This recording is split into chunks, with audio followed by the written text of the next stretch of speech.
기원의 영광이 밝아오는 새해 첫 주일 예배를 드리고 있습니다. 오늘 이 자리에 나오신 여러분에게 하나님 크신 은혜와 복이 함께 하시기를 바랍니다. 오늘 말씀의 제목은 주님 뜻대로 살겠습니다, 이렇게 정해 보았습니다. 올 한 해 2025년 나의 결심, 그것은 주님 뜻대로 올 한 해 살아가겠습니다 라는 다짐입니다. 여러분, 새해는 은혜라는 말이 있습니다. 어떤 은혜일까요? 새해는 기회의 은혜입니다. 하나님께서 우리에게 또 한 번 기회를 주셨습니다. 이번 한 해 하나님께 주신 이 기회를 잘 붙들고 달려가는 한 해 되었으면 좋겠습니다. 지난 한 해 돌아보니 참 많은 실수도 있었습니다. 하나님 앞에 잘못한 것도 많았고, 영적으로 게으르고 나태하고 이런 모든 것들을 반성하고 회개하며 새롭게 시작하는 새로운 기회를 삼을 수 있는 한 해가 될 수 있기를 다시 한번 주님의 이름으로 축복합니다. 오늘 본문을 보게 되면 2025년 새해가 어떤 우리의 기회를 주시는지 답을 우리에게 말씀하고 계십니다. 세 가지를 말씀하는데요, 우리가 잘 아는 말씀이죠. 항상 기뻐하라, 쉬지 말고 기도하라, 범사에 감사하라. 이 세 가지 명령입니다. 근데 내용은 참 중요합니다. 그러나 내용보다 왜 이런 명령을 하시는지 하나님의 그 의도를 아는 게 더 중요하지 않겠습니까? 데살로니가전서 5장 18절 하반절에 보게 되면 이것이 그리스도 예수 안에서 너희를 향하신, 오늘 저와 여러분 우리를 향하신 하나님의 뜻이랍니다. 여러분, 하나님께서 우리를 향하신 뜻, 다르게 표현하지만 하나님께서 원하시는 것, 하나님이 바라시는 바랍니다. 우리가 누구입니까? 우리가 누구냐라는 말은요, 나의 직분을 물어보는 게 아닙니다. 저 목사인데요, 이런 거 아니에요. 우리가 누구냐라는 말은 우리의 신분을 말하고 있습니다. 우리의 신분은 하나님의 아들이요, 하나님의 딸, 하나님의 자녀입니다. 여러분, 목사 직분 가지고 천국 간다면 아마 목사 이 직분이 남발이 될 겁니다. 근데 천국은 목사라서 들어가는 게 아니에요. 직분으로 천국 가는 게 아닙니다. 천국은 신분으로 들어가는 거예요. 너 하나님의 아들이냐? 너 하나님의 딸이냐? 하나님이 말씀하셨잖아요. 영접하는 자, 꼭 그 이름을 믿는 자에게는 하나님의 자녀가 되게 하셨다. 저 예수 믿는 사람이 하나님의 자녀예요. 다시 한번 정리합니다. 직분은 중요합니다. 하지만 직분보다 신분이 더 중요합니다. 오늘 저와 여러분은 하나님의 사랑받는 아들, 하나님의 사랑받는 딸, 하나님의 자녀들입니다. 여러분, 부모는 내 새끼에게 기대가 있습니다. 바람이 있어요. 이랬으면 좋겠다, 이렇게 자랐으면 좋겠다. 옆집 아이 보고 쓸데없는 그런 걱정 안 합니다. 그런데 신경 못 써요. 내 아이니까 신경 쓰는 겁니다. 하나님께서 우리를 향한 하나님의 뜻, 하나님의 바람, 하나님의 원하심이 있답니다. 오늘 우리는 지금 새해 첫 출발선에 서 있습니다. 하나님께서 선물로 주신 이 2025년을 오늘 말씀대로 주님 뜻대로 살겠습니다. 여러분, 이게 하나님께서 바라시는 것인 줄 알고 하나님의 뜻인 줄 알고 결심하시는 오늘 이 시간이 되었으면 좋겠습니다. 현대인의 성경 베드로전서 4장 2절 말씀을 보면 이렇게 기록이 되어 있는데요, 이 부분을 같이 한번 읽어볼까요? 시작. 이제부터 여러분은 남은 생애를 인간의 욕망을 위해서 살지 말고 하나님의 뜻을 위해 사십시오. 저 알아듣기 쉽게 말해주고 있습니다. 여러분, 결심하면 하나님께서 은혜 주십니다. 결심하면 성령께서 결심을 이룰 수 있도록 도와주십니다. 올 한 해 하나님 바라시는 대로 결심하고 결심 가운데서 달려가시는 귀한 한 해 될 수 있기를 바랍니다. 오늘 3가지 결심을 가져보려고 합니다. 올 한 해 우리가 가져야 될 우리의 다짐, 우리의 결심, 주님 뜻대로 살겠습니다. 첫 번째 결심은 기뻐하며 살겠습니다 라는 다짐입니다. 주님께서 나를 향하여 바라시는 것 첫 번째, 그것은 바로 오늘 16절의 말씀에 보니까 항상 기뻐하라고 하시네요. 그리고 18절 끝에서도 보니까 이것이 그리스도 예수 안에서 너희를 향하신 하나님의 뜻이니라. 항상 기뻐하는 삶이 하나님의 뜻을, 하나님의 바람을, 하나님의 원하심을 이루어가는 삶이라고 말씀하십니다. 다시 말하면 하나님의 자녀들이라면 항상 기뻐하며 살아야 된다는 것입니다. 저도 간혹 거울을 보다가 깜짝 놀랄 때가 있습니다. 왜 이렇게 잘생겼지? 이게 아니고요, 저 얼굴이 목사 얼굴이 맞나 싶을 때가 있어요. 왜냐하면 저도 모르게 거울 속에 막 일그러져 있는, 굳어져 있는 모습을 볼 때가 있거든요. 거울이라는 게 참 묘합니다. 거울이 먼저 웃어주지 않아요. 내가 웃어야 거울도 웃어주더라고요. 하나님께서는 말씀하십니다. 우리가 살아가는 동안에 하나님께서는 하나님의 자녀라면 항상 기뻐하며 살아라 라고 말씀하십니다. 여기서 항상이라는 말, 왜 항상 기뻐할까요? 때로는 기쁠 때도 있겠지요. 때로는 기분 나쁘고, 때로는 내 얼굴이 굳어질 때도 있겠지요. 하지만 하나님께서 말씀합니다. 그럼 너 기분에 달려있는 것 아니야. 오늘 내 감정이 내가 좀 업이 됐어, 다운이 됐어, 이게 아니고요, 네가 하나님의 아들, 하나님의 딸이라면 항상 기뻐하여라. 우리의 감정 고조에 달려있지 않다고 말씀합니다. 그게 가능하냐고 물어보신다면 여러분 어떻게 말해야 될까요? 에이, 그게 가능합니까? 사람이 기쁠 때도 있고 사람이 굳을 때도 있지요. 오늘 하나님께서는 말씀합니다. 여러분, 아닌 것을 우리에게 억지로 요구하지 않습니다. 항상 기뻐하라. 앞에 전제가 있습니다. 그것은 바로 하나님께서 우리와 함께 하시기 때문입니다. 하나님 우리와 함께 하신다는 것은요, 내가 하나님 안에 폭 빠져 있다는 거예요. 하나님께서 우리 안에 함께 하신다는 것입니다. 시편 43편 4절 말씀을 우리 한번 보겠습니다. 그런즉 내가 하나님의 제단에 나아가 나의 큰 기쁨의 하나님께 이르리이다. 여러분, 하나님, 사랑의 하나님, 참 은혜로우신 하나님, 많은 수식어가 있는데요, 이런 표현 한번 해보신 적 있습니까? 나의 하나님은 큰 기쁨의 하나님이십니다.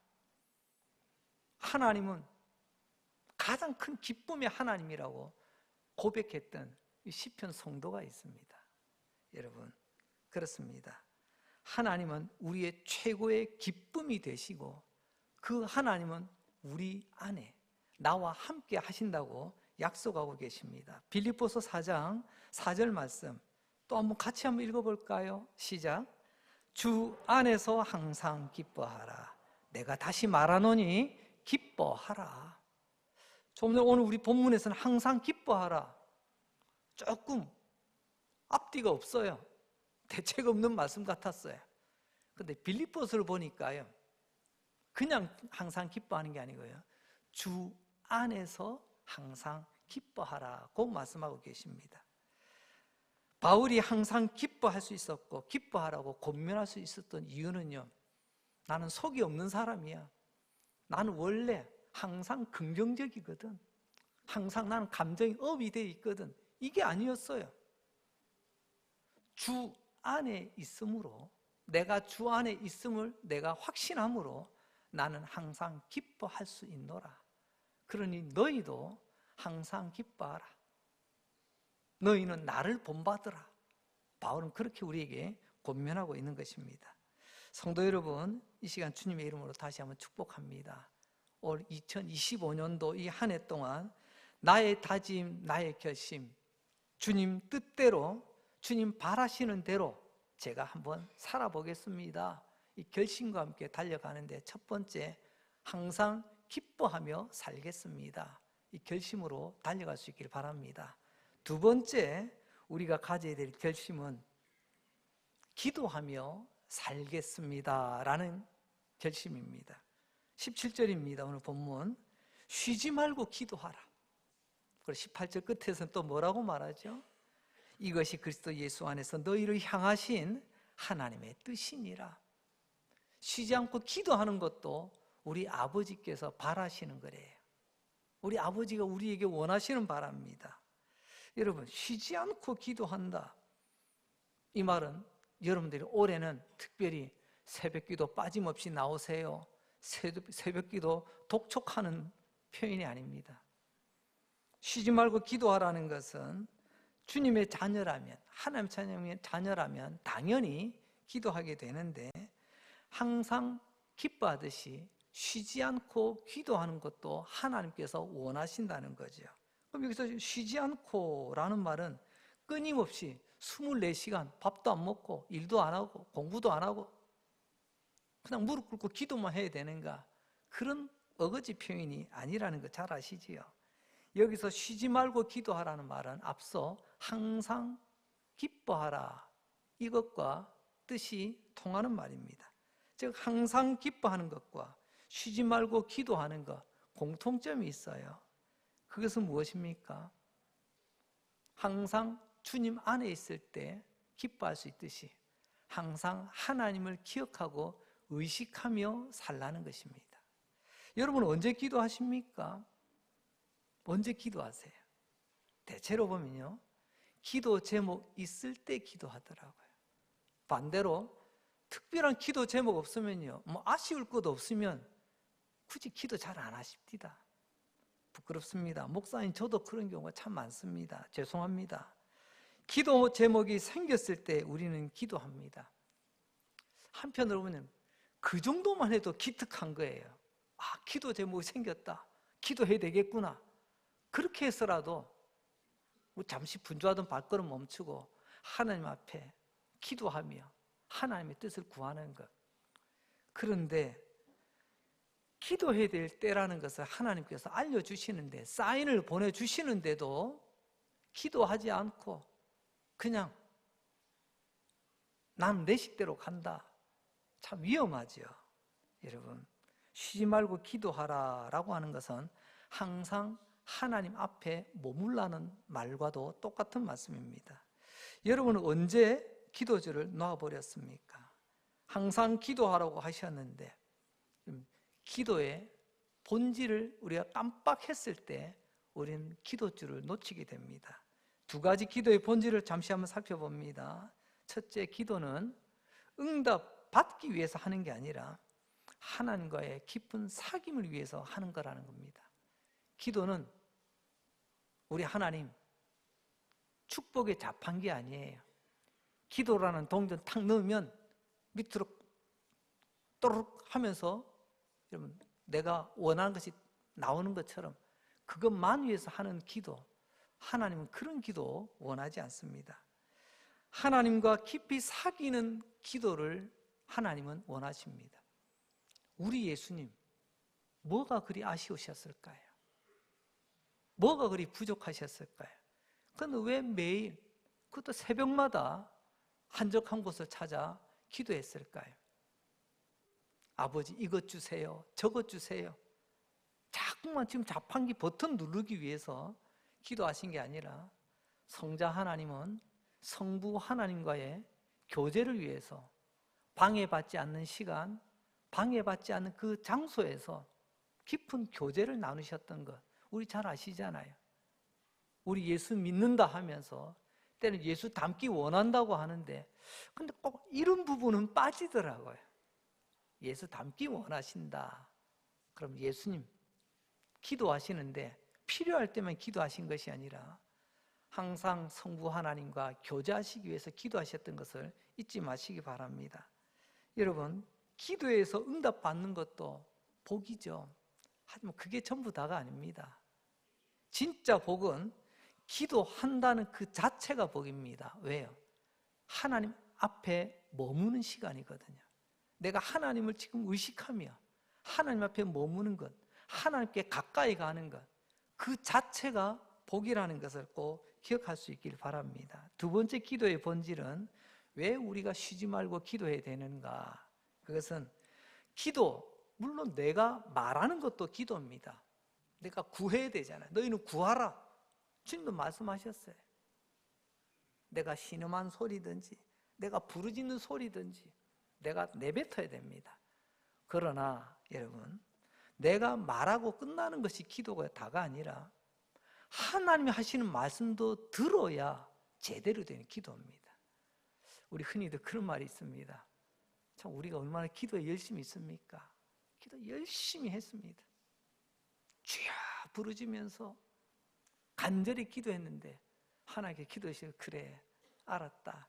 이제 내가 뭐라고 한마디 하시려고 하는데 벌떡 일어나니 나가버린다는 거예요. 우리는 내 할 말 다 해놓고 나면요 그게 끝이에요. 하나님 필요 없어요. 마치 어디 가서 우리 넋두리 내놓을 데가 없어가지고 풀어놓을 데가 없어가지고 기도라는 이름으로 우리 너무 하나님 앞에 쏟아놓기만 하고 정작 우리는 하나님의 말씀에 귀 기울이지 않는 그런 기도는 하지 않는지 우리가 오늘 잠시 한번 돌아보았으면 좋겠습니다. 성도 여러분, 올해 우리 이렇게 결심합시다.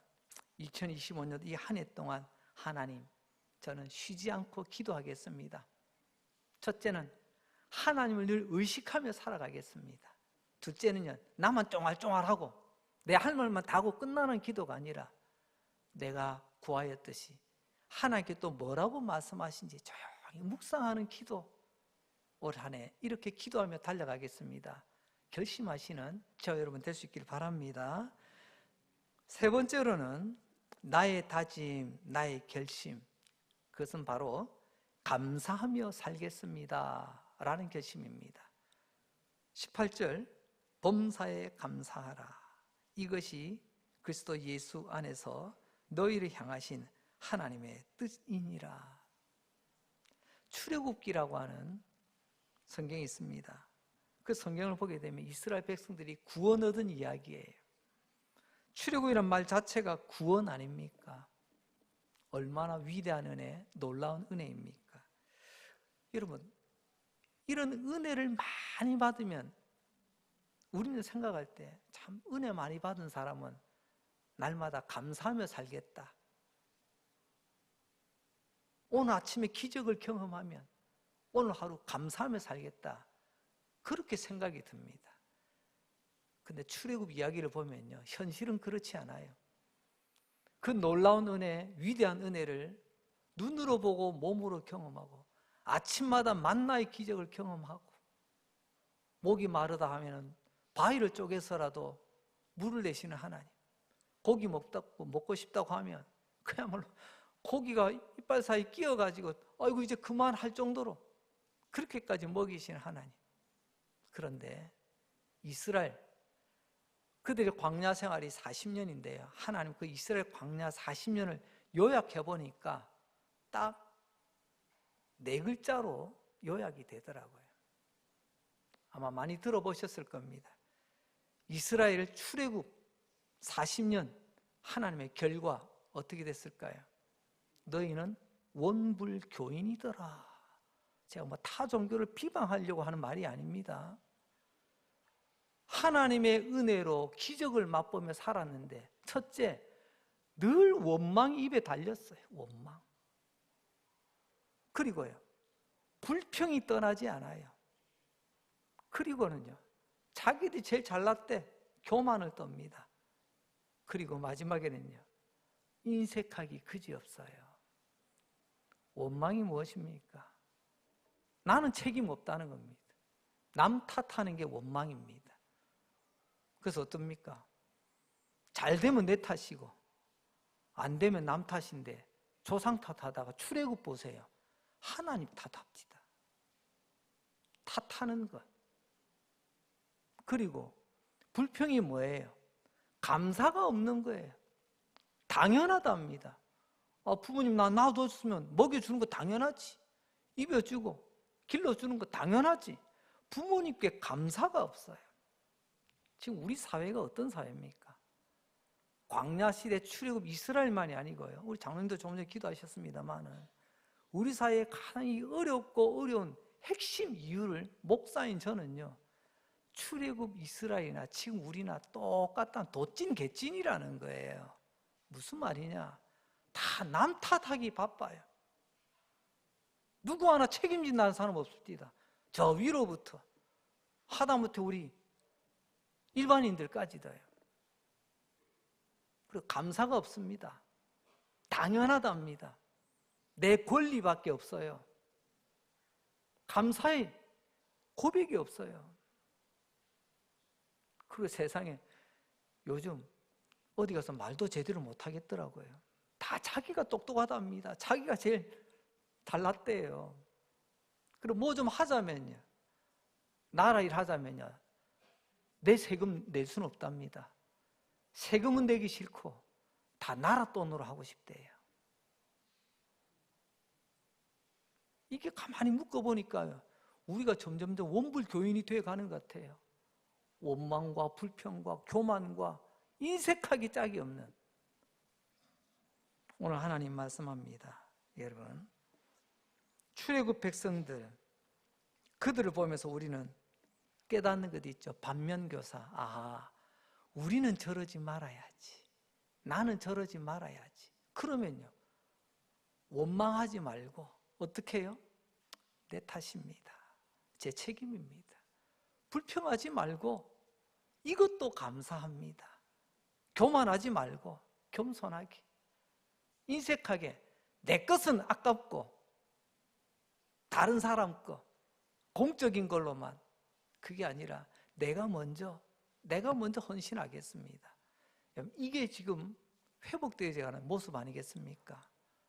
우리 신앙생활뿐만이 아니라 우리 사회도 마찬가지 아니겠습니까? 그럼 어떻게 살아야 될까요? 감사하며 살아야 되죠. 여러분, 범사에 감사하며 살아간다는 말, 꽃과 가시 비유로 한번 들어보려고 합니다. 첫째, 꽃이라는 말은 좋은 일이겠죠. 기쁘고 즐거운 일, 좋은 일, 누구나 기뻐하겠지요. 그런데 여러분, 좋은 일이 있어도 이것도 감사하지 않는 사람들이 있더라고요. 아까 말씀드렸죠. 당연한 것 아니야? 꽃이면 당연히 꽃 피워야지. 꽃도 안 피우는 꽃, 그 뭔 소용이 있어? 아니, 꽃 보고도 감동이 없어요. 내 삶에 꽃이 피어도요, 감동이 없습니다. 당연한 것 아니야? 내가 이만큼 노력했으니까. 이 결과는 당연한 거지. 내가 이만큼 잘났거든. 감사가 없습니다. 여러분, 이는 심각한 신앙의 문제가 있는 겁니다. 감사가 메말라간다. 참 위험한 겁니다.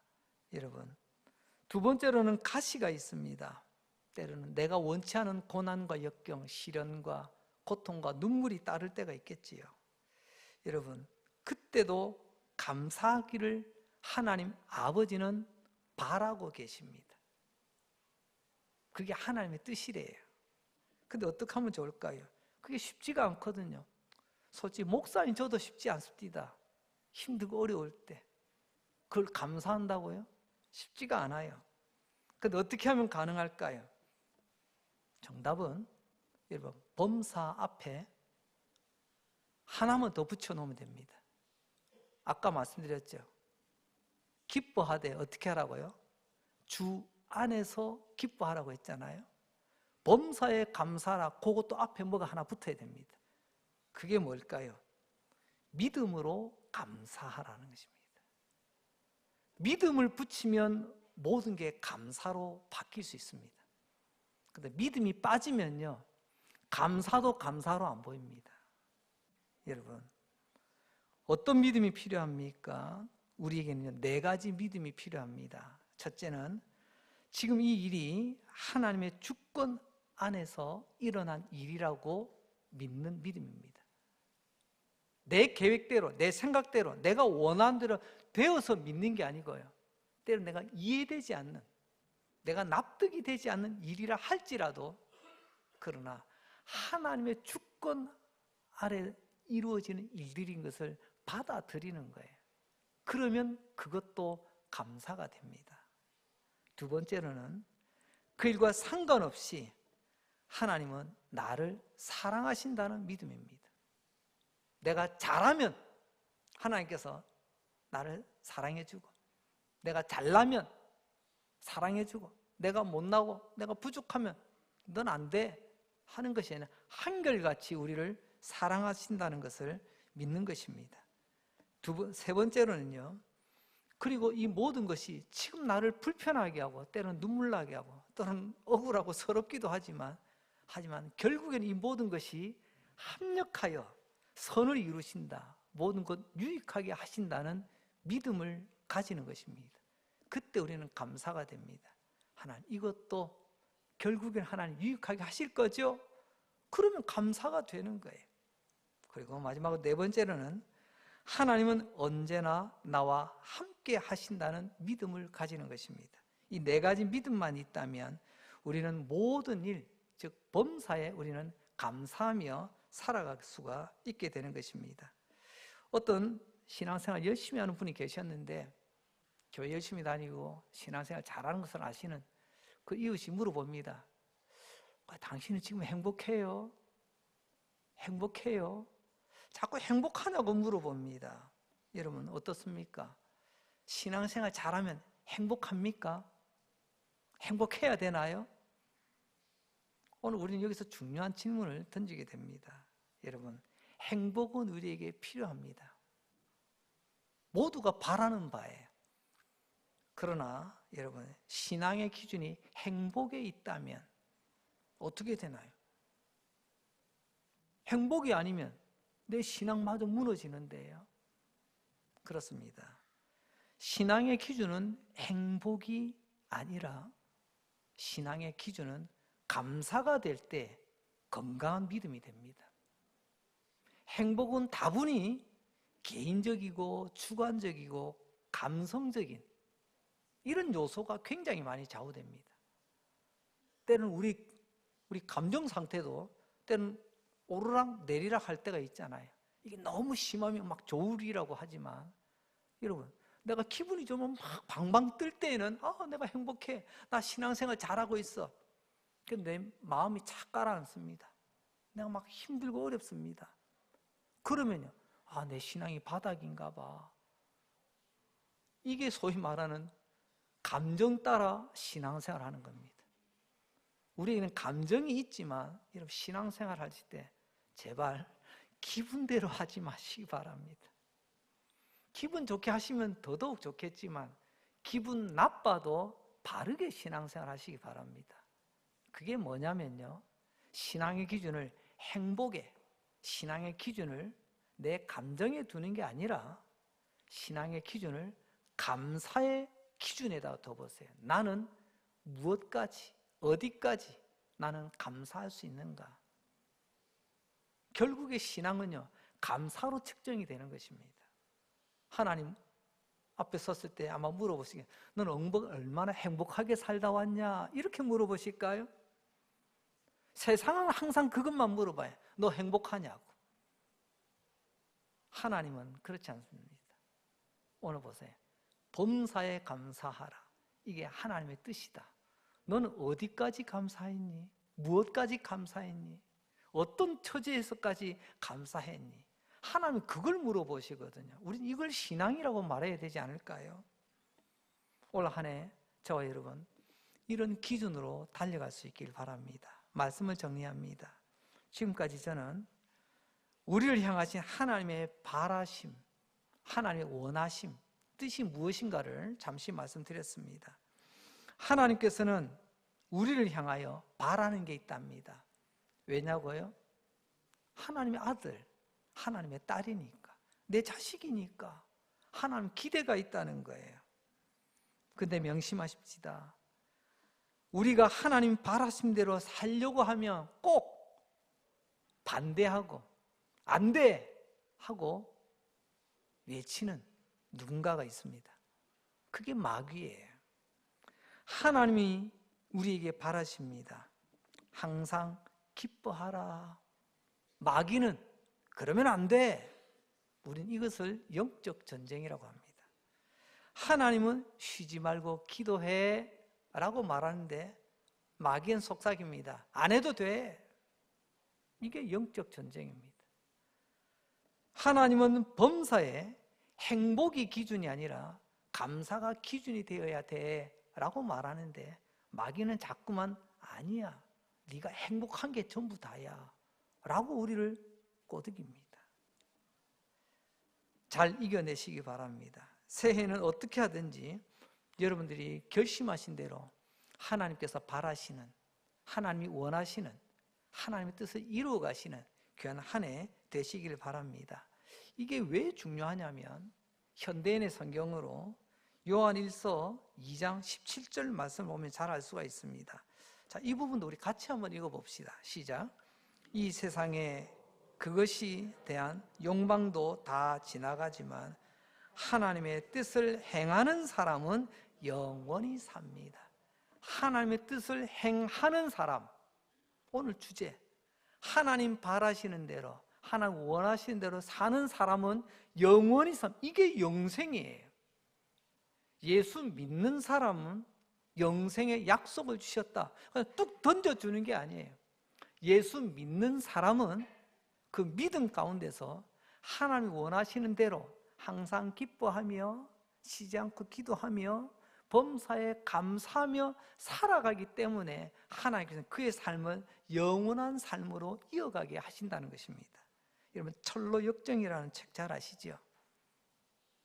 그 책의 주인공 이름이 누군 줄 아세요? 크리스찬입니다. 누구라고요? 바로 저와 여러분, 우리예요. 의도적으로 이름을 크리스찬이라고 정해놓았습니다. 그 철로 역정, 저 천성을 향해, 하나님의 나라를 향해 나아가는 여정입니다.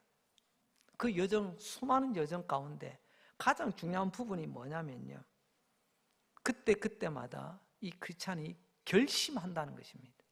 아, 이만큼이면 됐어, 나 이제 안 할래, 이게 아니라 나는 저 천성을 향해, 저 하나님의 나라를 향해, 저 천국을 향해 나는 끝까지 갈 거야. 이 결심과 함께 그는 한 걸음 한 걸음 나아가게 됐다는 것입니다. 결심이 있었기 때문에 시련과 역경이 있어도 그걸 이겨낼 수 있게 됐다는 거죠. 결심하고 결심하면서 마지막 요단강 건너 천국문에 이르게 되는 이야기, 그게 철로역정 이야기 아닙니까? 이 이야기를 통해서 우리는 이런 결론에 이르게 됩니다. 훌륭한 믿음은 저절로 되는 게 아니고요, 훌륭한 믿음에는 위대한 결단이 있습니다. 훌륭한 믿음은 훌륭한 믿음의 결단이 있기 때문에 이루어지는 것입니다. 결심 없이 훌륭한 믿음이 있을 수 있는가? 없죠. 특히 우리는 이 새해를 시작하면서 참 다양한 결심들을 많이 하잖아요. 우리 무엇보다도 믿음의 결심을 단단히 하고 올 한 해를 달려가야 될 것 같습니다. 앞서도 말씀드렸죠. 결심하면 나 혼자 가는 게 아닙니다. 결심하면 하나님께서 도와주십니다. 결심하면 그 결심을 이룰 수 있도록 하나님께서 은혜의 길을 열어주십니다. 그래서 우리는 지금 2025년도 1월 첫 주일 예배를 지금 드리고 있습니다. 올 한 해 나 주님 뜻대로 살리라, 이 결심과 함께 세 가지 결심. 첫째가 뭐라고요? 항상 기뻐하며 살겠습니다. 두 번째는요, 쉬지 않고 기도하며 살겠습니다. 세 번째는요, 범사에 감사하며 살겠습니다. 이는 그리스도 예수 안에서 우리 향하신 하나님의 뜻이기 때문에 그렇습니다. 결심하시고 올 한 해 주님 뜻대로 살아가는 참 아름답고 복된 저와 여러분의 발걸음 되시기를 주님의 이름으로 축복합니다.